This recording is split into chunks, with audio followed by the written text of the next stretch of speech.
Hello friends, welcome to quick revision point. Friends, आज हम हिंदी में रस के बारे में जानेंगे कि रस क्या होता है, रस के कितने प्रकार होते हैं, कौन कौन से होते हैं। तो चलिए स्टार्ट करते हैं। रस का शाब्दिक अर्थ होता है आनंद। काव्य को पढ़ने या सुनने से जिस आनंद की अनुभूति होती है उसे रस कहा जाता है। ओके, रस का जो अर्थ है श्री धातु से माना जाता है, जिसका अर्थ होता है जो बहता था, जिस भाव के रूप में हृदय से बहता है उसी को रस कहते हैं। ओके फ्रेंड, रस को काव्य की आत्मा या प्राण माना गया है।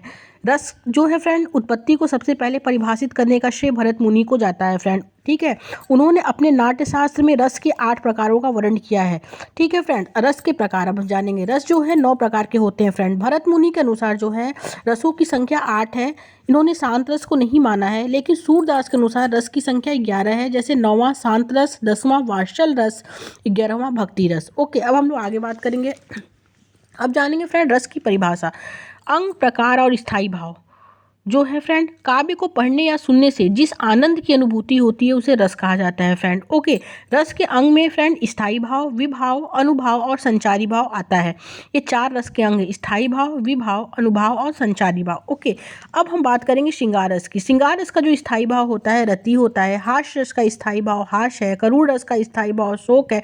वीर रस का स्थायी भाव उत्साह है। अद्भुत रस का स्थायी भाव आश्चर्य विस्मय है। भयानक रस का स्थायी भाव भय है। रौद्र रस का स्थायी भाव क्रोध है। विभक्त रस का स्थायी भाव जुगुप्सा है। शांत रस का स्थायी भाव निर्वेद या निहर्थी है। वात्सल रस का स्थायी भाव रति है। भक्ति रस का स्थायी भाव अनुराग है। ओके फ्रेंड, ये हुआ स्थायी भाव। स्थायी भाव क्या होता है फ्रेंड? वह भाव जो स्थायी हो अर्थात काफ़ी समय तक बना रहे उसे हम स्थायी भाव कहते हैं। वर्तमान में इनकी संख्या 11 है फ्रेंड। ओके, जैसे रस में श्रृंगार रस, इसका स्थायी भाव रति है। हास्य रस, इसका स्थायी भाव हास है। करुण रस, इसका स्थायी भाव शोक है। रौद्र रस, इसका स्थायी भाव क्रोध है। विभक्त रस, इसका स्थायी भाव जुगुप्सा है। भयानक रस, इसका स्थायी भाव भय है। अद्भुत रस, इसका स्थायी भाव विस्मय है। वीर रस, इसका स्थायी भाव उत्साह है। शांत रस का निर्वेद है। वात्सल रस का वर्षल है। भक्ति रस का भगवत या अनुराग है एंड विषयक है। ओके, अब आगे बात करेंगे फ्रेंड। अब हम जानेंगे कि विभाव क्या होता है।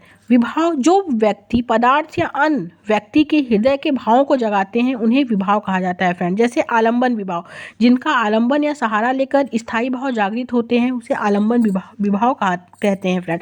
जैसे फिल्म की हीरोइन। ओके, अब हम बात करेंगे उद्दीपन विभाव।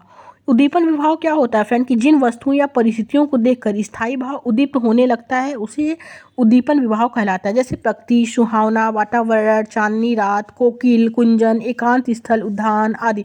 इसको देखकर फ्रेंड जो भाव उद्दीप्त होने लगता है उसे हम उद्दीपन विभाव कहते हैं। ओके, अब हम बात करेंगे संचारी भाव की। संचारी भाव क्या होता है फ्रेंड कि भाव ज़्यादा देर तक न हो अर्थात क्षणिक हो। संचारी भाव की मतलब भाव ज़्यादा देर तक न हो, क्षणिक हो। संचारी भाव की संख्या क्या होती है फ्रेंड? 33 मानी गई है। जैसे हर्ष, चिंता, गर्व, शंका, निर्वेद, मोक्ष, रोम आदि। ये क्या है? संचारी भाव है। अब हम जैसे कुछ 3 एग्जाम्पल है करुण रस का। दुख ही जीवन की कथा रही, क्या कहूँ जो आज नहीं कही। ये करुण रस है फ्रेंड। वीरों का कैसा हो बसंत, वीर रस है। राम जपूँ राम जपूँ राम जपूँ बावरे, भक्ति रस है फ्रेंड्स। इन दांतों पर मोती वारूं, ये क्या है? वात्सल रस है। अब हम लोग स्टार्ट करेंगे फ्रेंड श्रृंगार रस। श्रृंगार रस का स्थायी भाव भी हम लोग पढ़े हैं, क्या होता है? रति होता है फ्रेंड। रति नामक स्थायी भाव जब विभाव, अनुभाव और संचारी भाव के प्रयोग से बनता है फ्रेंड तो शांत रस की उत्पत्ति होती है। ओके, जैसे इसका एग्जाम्पल है फ्रेंड, मेरे तो गिरधर गोपाल दूसरा न कोई, जाके सिर मोर मुकुट मेरा पति सोई, एक जगत है तेरी आंखों में मैं जहाँ रहा भूल जाता हूँ। फ्रेंड ये क्या है? ये है श्रृंगार रस। ओके, मतलब इसका स्थायी भाव रति है। अब है वीर रस। वीर रस का स्थायी भाव फ्रेंड जो है उत्साह है। जब उत्साह नामक स्थायी भाव विभाव, अनुभाव, संचारी भाव के प्रयोग से बनता है फ्रेंड तो वो क्या होता है? वहाँ वीर रस की उत्पत्ति होती है। जैसे खूब लड़ी मर्दानी वो तो झांसी वाली रानी थी, राम यमराज से भी युद्ध में प्रस्तुत सदा मानो मुझे, मामा तथा निज ताज से भी युद्ध में डरता नहीं। तो फ्रेंड यहाँ जो है उत्साह है। तो फ्रेंड वीर रस का स्थायी भाव क्या होता है? उत्साह होता है। ठीक है, अब हम बात करेंगे करुण रस। करुण रस का स्थायी भाव फ्रेंड क्या होता है? शोक होता है। जब शोक नामक स्थायी भाव विभाव, अनुभाव, संचारी भावों के प्रयोग से बनता है तो फ्रेंड वहाँ करूण रस की उत्पत्ति होती है। जैसे ए मेरे वतन के लोगों जरा आँख में भर लो पानी, जो शहीद हुए हैं उनकी जरा याद करो कुर्बानी। ये क्या है फ्रेंड, ये भी करूण रस है। ठीक है, अब हम बात करेंगे हास्य रस की। हास्य रस का स्थायी भाव हास होता है फ्रेंड। जब हास नामक स्थायी भाव विभाव अनुभाव और संचारी भावों के प्रयोग से बनता है फ्रेंड तो हास्य रस की उत्पत्ति होती है। जैसे फॉर एग्जाम्पल के थ्रू हम लोग समझेंगे कि हाथी जैसी देह, घोड़े गेड़े जैसी खाल, तरबूजे जैसी खोपड़ी, खरबूजे जैसी गाल। इसका मतलब क्या है फ्रेंड, हास्य है। ठीक है, अब हम बात करेंगे रौद्र रस। रौद्र रस का स्थायी भाव क्या होता है फ्रेंड, क्रोध होता है। जब क्रोध नामक स्थायी भाव विभाव अनुभाव और संचारी भाव के प्रयोग से बनता है फ्रेंड तो रौद्र रस की उत्पत्ति होती है। जैसे खून उसका उबल रहा था, मनुष्य दैत्य में बदल रहा था। तो ये क्या है फ्रेंड, ये रौद्र रस है। ओके, क्रोध इसमें है तो फ्रेंड ये रौद्र रस है। अब बात करेंगे भयानक रस की। भयानक रस का स्थायी भाव क्या होता है, भय होता है। इसका एग्जाम्पल क्या है, भय। मतलब जब भय नामक स्थायी भाव विभाव अनुभाव और संचारी भाव के प्रयोग से बनता है फ्रेंड तो भयानक रस की उत्पत्ति होती है। जैसे लंका की सेना तो कपि के गर्जन रव से कांप गई, हनुमान के भीषण दर्शन से विनाश ही भाप गई। भाप गई मतलब फ्रेंड भय का भय। तो ये क्या है, भयानक रस है। अब हम बात करेंगे विभक्त रस की। विभक्त रस क्या होता है फ्रेंड, जुगुप्सा होता है। मतलब गिद्ध, जैसे इसका एग्जाम्पल है कि जब विभक्त नामक स्थायी भाव विभाव अनुभाव और संचारी भाव के प्रयोग से बनता है फ्रेंड तो विभक्त रस की उत्पत्ति होती है। गिद्ध और चील मंडरा रहे थे और चूहे को तड़पा रहे थे। तो फ्रेंड यहाँ क्या होता है, यहाँ विभक्त रस होता है। अब हम आगे देखेंगे अद्भुत रस। अद्भुत रस का स्थायी भाव क्या होता है, विस्मय होता है फ्रेंड। जब अद्भुत नामक स्थायी भाव विभाव अनुभाव और संचारी भाव के प्रयोग से बनता है फ्रेंड तो अद्भुत रस की उत्पत्ति होती है। जैसे मछली चलकर जमीन पर आई, अचंभा देखिए साहिल भाई।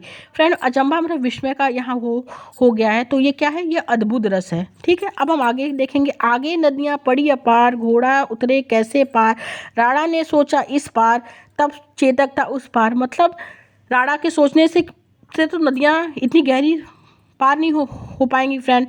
घोड़ा कैसे नदी, उसके सोचने से तो कुछ होगा नहीं। तो मतलब यहाँ अद्भुत का बात किया गया, विस्मय का। तो ये है फ्रेंड अद्भुत रस। अब हम बात करेंगे शांत रस। शांत रस का स्थायी भाव होता है निर्वेद।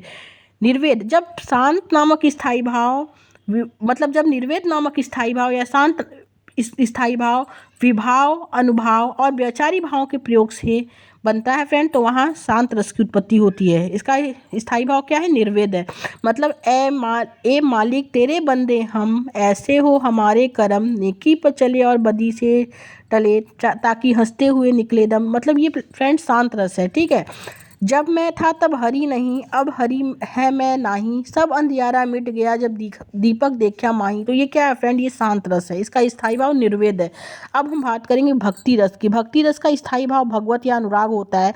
जब भगवत या अनुराग नामक स्थायी भाव विभाव अनुभाव और वैचारी भाव के संयोग से बनता है फ्रेंड तो वहाँ भक्ति रस की उत्पत्ति होती है। जैसे रघुपति राघव राजा राम, पतित पतावन सीताराम। ये क्या है फ्रेंड, ये भक्ति रस है। अब हम बात करेंगे वात्सल रस की। वात्सल रस क्या होता है, प्रेम होता है फ्रेंड। इसका एग्जाम्पल है मैया मोरी मैं नहीं माखन खायो। ये क्या है, वात्सल रस है। Okay, thank you friend.